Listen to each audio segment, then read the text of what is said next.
with you. Everything's moving slower. I don't know what it is you do. I've been looking at you all night, trying to figure you out. I just wanna make you smile. Hold your hand in my hand, looking at the sunset. Man, you're looking good too. What is up, you guys, and welcome back to my channel. So for those who are new here, my name is Nicole. I'm now a third-year teacher, and I'm going to officially show you my room tour. So I have been postponing this just because I wanted to get more life into the classroom, and what I mean by that is I want the footprint of my students in my classroom because, you know, they're a big part of, you know, the classroom. They make it up with just this with me. So I wanted to get more work and just get into the school year before I actually showed y'all my room tour. But now that we are officially in September, we are hitting homecoming week. That's why I'm dressed up like this, because I'm supposed to be Lilo from Lilo and Stitch because it's Hawaiian Day. So I'm going to officially show y'all my room tour, and I'm so excited to take y'all along this journey. So if you are excited to see it as well, then just keep watching. Games, baby, you won't change. I only want you. I wanna kiss you before the sun goes down. So I already went over what this corner is in another video because this is my small group corner, but I'll just go over it again. So all of my students know that whenever they go into their small group time, or what we call it is win time, they just grab the bucket that they're assigned to. These books up here are for me only because I normally do whole class readings with them, just because they go and correspond with some of our material. I do have task cards. I haven't used these just yet in the classroom, but I'm going to try to implement them soon. And then we have our prize boxes up here. So I just have pencils, stickers, and this like our giant prize box. And then y'all can't really see it, but let me show y'all down there. So the one thing I really do love about our mornings as a second grade teacher is the students answer one problem a day. So that's either a math problem that has to do with addition or subtraction, or they answer just like a simple writing prompt, like would you rather live in cold weather or warm weather? So the kids love doing that, and then once when they get done with it, they show me it so I can double check it. They get a smelling marker sent just for a check off, and then they're able to come and grab one of our soft start buckets. Sorry, I had to rearrange it. Look at me. So I just have all of these different types of buckets. So we have fidgets, snap cubes, brain teasers, pattern blocks, disc blocks, space 10 blocks, plus blocks, tangrams, and then of course Jenga. My students know that once when they're done, they're able to do this. They can go around the room wherever they feel like and just have a very soft start to the morning.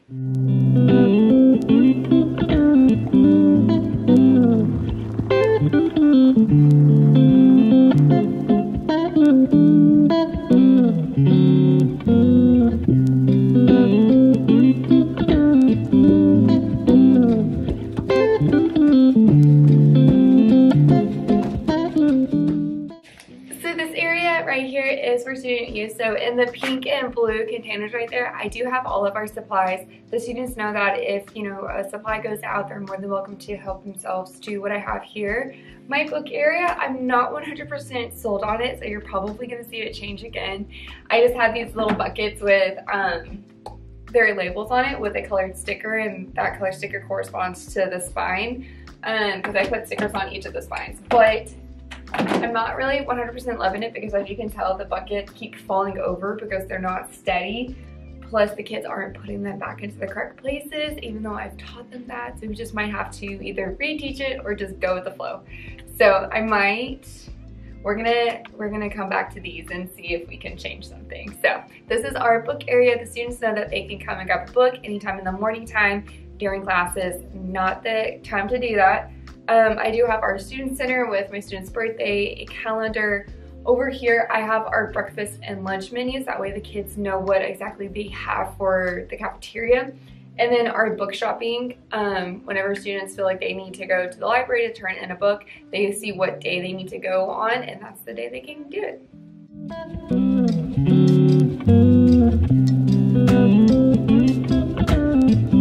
So this is probably one of my favorite corners here because these students love chilling out in this spot because I have seats here. I even have like this little basket where they could have like book buddies and start reading to like these little guys.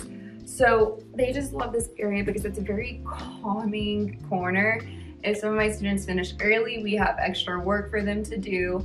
I do have my class jobs right here. However, I don't actually use this as efficiently as I should. So we're more than likely going to change this to something different that's more productive for the classroom, because the students are going to see this and I want it to be efficient for them. So it's probably going to be material that will be a reminder or help them in the classroom. So this is probably my favorite area just because it's so comfy and nice and I love it so much.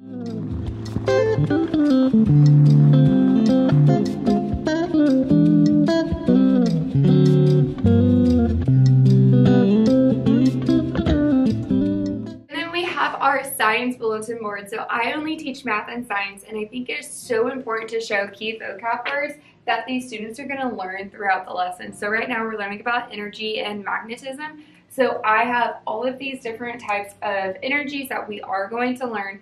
The students and I do go over these before you know, the lesson starts. We kind of pre-teach it. That way the kids are more hands-on with it. It just isn't up there for them to like look at and it looks pretty. We actually do go over it. I have a student that comes up here and reads one of them, and then they talk about it in like their little small groups. So I normally have vocab words right here, and then these are just STEM starters. So for the example, this one says, it's okay, it's okay, you've got this. Or it's like, I disagree with you, because I think STEM starters are so important for the kiddos, because especially at this age, they have a lot going on in their brain, but they don't normally know how to say it. So I think the STEM starters are absolutely perfect because it helps bring out that academic language with the students. And my kids just like it. And then of course, I am a big Magic School Bus fan. So I have Miss Frizzle, and I have of course the bus over there.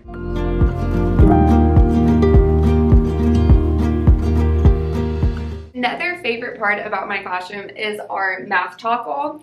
So of course, displaying the calendar is so important. So I have, of course, today is, and we have our date. It's not actually the date. I need to change it before the kids get here. So we have our date. I normally have a theme for each month. So August is like watermelons, and then September is like a wild theme. So that kind of corresponds to what my calendars look like. And then I count how many days we've been in school. I think it's so important for students to see that. Plus, it also corresponds to what we're learning in class. So we have base 10 blocks that represent how many days we've been in school. We have our standard form, which is just what a typical number looks like. Students struggle with remembering what standard form is, so I of course have it there.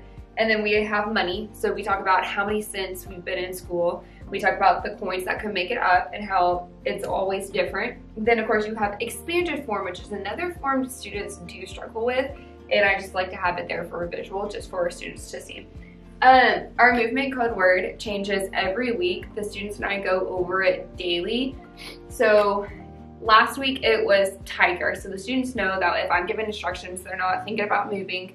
They don't move until they hear the word tiger. And that's when they can go grab their buckets, they can go grab their math binders, they can go do what they need. But while I don't say it, they don't move.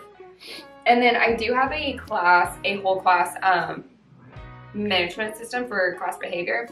So our goal for, you know, the time being is listening to me. My students have been struggling with that, and I normally have to like repeat myself 5 times. So our goal is to listen to me on like the first 2 tries. And then if they do that, then they get a rainbow. After 10 rainbows, they wanted a brownie party. So that was the goal that they're working towards. The thing that I display is of course our place value charts. My students are learning about place value. We just got done learning about the thousands place. So normally when we're learning about place value, I'll put a number of the day and we kind of will look at it. I also have like the millions and the billions just because they're going to see that eventually, not in 2nd grade, but they will. And then over here, I normally have our objective. Not only do I put it on a PowerPoint, but I also put it over here. The books that kind of correspond to what we're learning, I will put right here. And then this is kind of a campus-wide thing that we're doing. So the students learn about, let me grab it. So the students learn about how they can be organized. So we talk about ways that we can be organized, you know, with our binders, with our backpacks, just stuff like that. and then ways that we can be responsible. So we go over lessons during our DARE time, which is drop everything and read time. So we go over all of that on Mondays, and it does help the kids out because they're like, hey, like I need to be responsible about keeping up with my pencils, or I need to be responsible about keeping up with my Roarbucks, which is another campus-wide activity that we do too. These have been game changer, guys. I bought these little lip smackers, and the students know them as smelly spots. I saw it on TikTok, and another teacher, our music teacher, was actually doing them. So I go around with this in my back pocket, and I start to see, you know, who's actually working, who's doing what they need to be doing, and I do smelly spots on their hands. And they're all different flavors. Like this one's cotton candy, and then this one's vanilla. So like they know like, oh, if I get a smelly spot, I'm doing very good. Like I'm doing what I need to be doing. Miss Todd's proud of me, yada, yada, yada. They love these.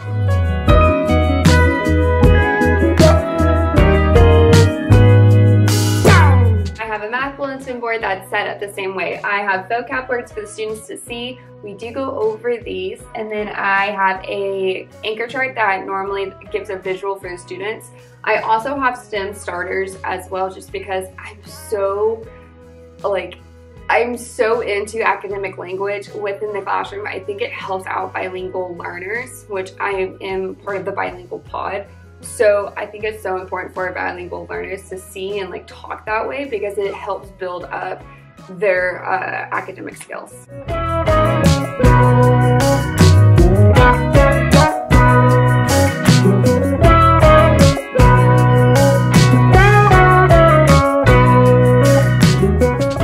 The next area, which is also a very important area, is my coffee maker.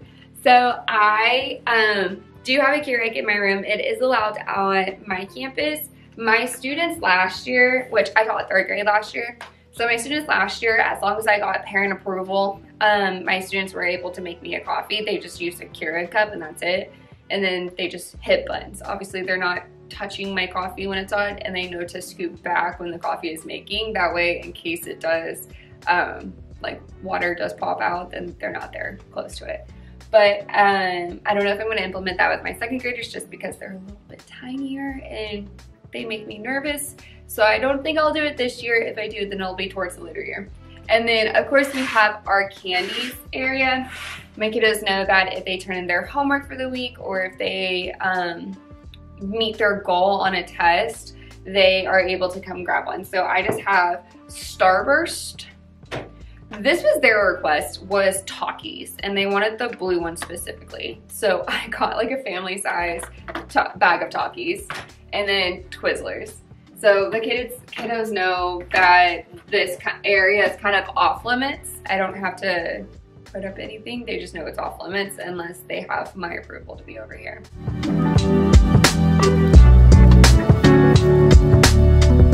And of course, again, I'm very big on academic language. I think it helps the students. So I just have our vocab words about how we can add, different ways that we can add place value and ways that we could see it. So like expanded form, word form, standard form, all of that, just as a visual for students. I leave this up for the majority of the year just because they need the reference, they need to look back onto something. And then if we're working on word problems, I teach them to look for our keywords. And if they don't remember our keywords, they just have to look up here. Red is for when we're subtracting, green is for when we're adding. And it just shows, you know, different words that they could see in the word problem that they need to kind of look out for and to determine if they're adding or subtracting. This has been a lifesaver this year. The kids always are so cute. They like kind of turn their heads back and they're like, what's the word I'm looking for? So I know they're using it as a reference, and I'm a-okay with it because it has been making them more successful. They're getting those keywords down a lot faster than my 3rd graders did, because I didn't have this last year. But I saw another teacher have them this year and I just loved it. Okay, so that kind of ends the room tour, but I hope y'all enjoyed this. If y'all have something in your room that is you truly do love and you're like, if I could show off that one thing, I definitely would. Let me know down in the comments below, like, what is that one thing in your classroom that you love with your whole entire heart? But if y'all like this video, go ahead and give it a thumbs up. And if you haven't already, go ahead and hit that subscribe button so you can join our little family. But I love y'all so much and I can't wait till our next adventure. Bye guys. Bye.